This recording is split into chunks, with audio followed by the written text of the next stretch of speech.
എനിക്ക് എന്റെ കൈ കൊണ്ട് തന്നെ വെച്ച് കഴിക്കണം, വരുന്നവർക്ക് കൊടുക്കണം.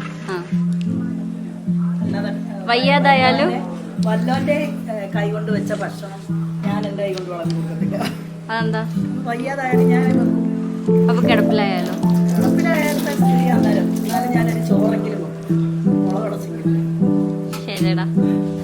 നിങ്ങളുടെ വീട്ടിലുണ്ടോ ഇങ്ങനെയുള്ള അമ്മമാര്? എന്തൊരു വിശേഷ ദിവസം വന്നാലും അത്യാവശ്യം അടുത്ത റിലേറ്റീവ്സ് മാത്രമാണ് വരുന്നതെങ്കിൽ അമ്മ തന്നെ ഫുഡ് ഉണ്ടാക്കും. അതിനിപ്പോ എത്ര വയ്യാന്ന് പറഞ്ഞാലും ഞങ്ങളാരും പറയുന്നത് അനുസരിക്കില്ല, അമ്മയ്ക്ക് തന്നെ വെച്ചേ പറ്റൂ. ഞാൻ ഈ വ്ലോഗ് സ്റ്റാർട്ട് ചെയ്തത് ഉച്ചയായപ്പോഴാണ്. കാരണം രാവിലെ ലേറ്റ് ആയിട്ട് എണീറ്റത്. അപ്പോഴത്തേക്ക് സദ്യ എല്ലാം റെഡിയാക്കി അമ്മ ജോലിക്ക് പോയായിരുന്നു. അച്ഛനും അമ്മയുടെ ഒപ്പം സഹായത്തിനായിട്ടുണ്ടായിരുന്നു. പക്ഷെ ആ വിഷ്വൽസ് ഒന്നും എനിക്ക് ആഡ് ചെയ്യാൻ പറ്റില്ല, കാരണം ഞാൻ ജോലിയിലായിരുന്നു. ഈ കാണുന്ന പോലൊന്നും അല്ല കേട്ടോ. കുറച്ച് വർഷങ്ങൾക്ക് മുമ്പുള്ള ഉത്സവ ദിവസം ഈ വീട് നിറയെ ആളായിരിക്കും. ഇത്തവണ അമ്മയ്ക്ക് കുറച്ച് ഹെൽത്ത് ഇഷ്യൂസ് ഒക്കെ ആയതുകൊണ്ട് അധികം ആരെ നമ്മൾ ഇൻവൈറ്റ് ചെയ്തിട്ടുണ്ടായില്ല. മാത്രമല്ല അമ്മയുടെ അനിയത്തിമാർക്കൊന്നും വരാൻ പറ്റുന്ന സിറ്റുവേഷൻ അല്ലായിരുന്നു. ഒരാൾ UK-ലും ഒരാൾക്ക് ജോലി ഉണ്ടായിരുന്നു. അതല്ലെങ്കിലും ഇത്തവണ എനിക്ക് ഉത്സവമായിട്ടൊന്നും ഫീൽ ചെയ്തില്ല. കാരണം കൊടി കയറുമ്പോഴും പറക്കെഴുന്നള്ളത്ത് വരുമ്പോഴും ഒക്കെ നാട്ടിലുണ്ടെങ്കിലേ അതൊക്കെ കണ്ടാലേ ഉത്സവത്തിന്റെ ഒരു പ്രതീതി വരുള്ളൂ. ഇത്തവണ പറക്കെഴുന്നള്ളത്ത് വന്നപ്പോഴും കൊടി കയറിയപ്പോഴും എല്ലാം ഞങ്ങൾ ഹോസ്പിറ്റലിലായിരുന്നു അമ്മേനെ കൊണ്ട്. അതുകൊണ്ട് നമ്മൾക്കിതൊന്നും കാണാൻ പറ്റിയില്ല. ഇത്തവണ 10-ൽ താഴെ ആൾക്കാരെ ഗസ്റ്റ് ആയിട്ട് വന്നുള്ളൂ. അതുകൊണ്ട് തന്നെ അധികം ഫുഡൊന്നും ഉണ്ടാക്കിയിട്ടില്ലായിരുന്നു.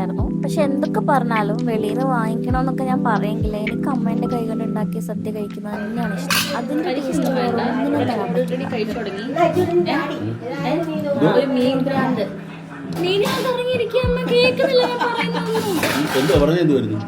അച്ഛൻ പരിപ്പും പപ്പടമൊക്കെ വിളമ്പുന്നവരൊന്ന് വെയിറ്റ് ചെയ്യേ. കുഞ്ഞാറ്റെ നിങ്ങളുടെ പായസം വേണ്ടേ? അന്ന് അച്ഛന്റെ അല്ലല്ലോ ഓൾറെഡി വെച്ചതല്ലേ, അതിനകത്തൊരു ഫോട്ടോ എടുക്കാന്ന് പറഞ്ഞാൽ എവിടുന്ന്?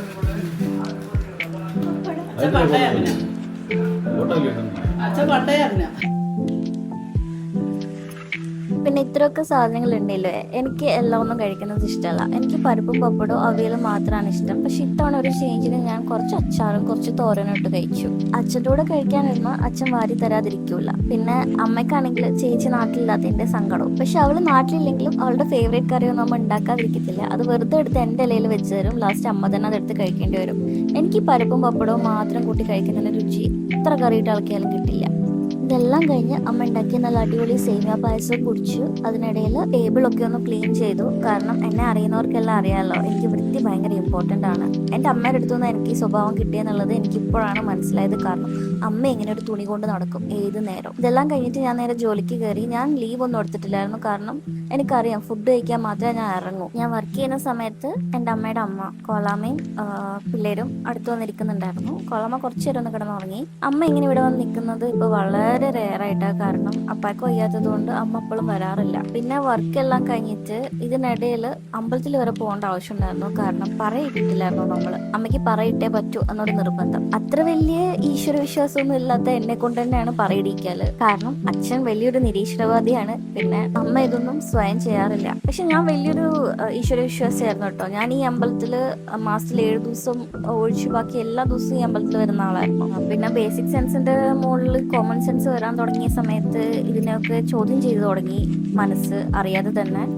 അതുകൊണ്ടാണ് ഇപ്പോൾ അങ്ങനെ വലിയ വിശ്വാസമൊന്നും ഇല്ലാത്തത്. എന്നാലും ഒരു പവറിൽ എനിക്ക് വിശ്വാസമുണ്ട്. പിന്നെ Ayyappan was my best friend. അതുകൊണ്ട് അയ്യപ്പനെ അങ്ങനെയൊന്നും എനിക്ക് മറക്കാൻ പറ്റില്ല. സംഭവം ഇതിൽ വലിയ ഇൻട്രസ്റ്റ് ഒന്നും ഇല്ലെങ്കിലും അമ്മ വിളിച്ച അച്ഛൻ വരും. വന്ന് കുറച്ച് കപ്പലിൻ്റെ ഒക്കെ കഴിച്ച് അതിൻ്റെ ചുറ്റും ഇങ്ങനെ കറങ്ങിയൊക്കെ നടക്കും. അല്ലാണ്ട് തൊഴാനും പിടിക്കാനും ഒന്നും അച്ഛൻ വരില്ല. നമ്മുടെ അമ്പലത്തിൽ 10 ദിവസമാണ് ഉത്സവം.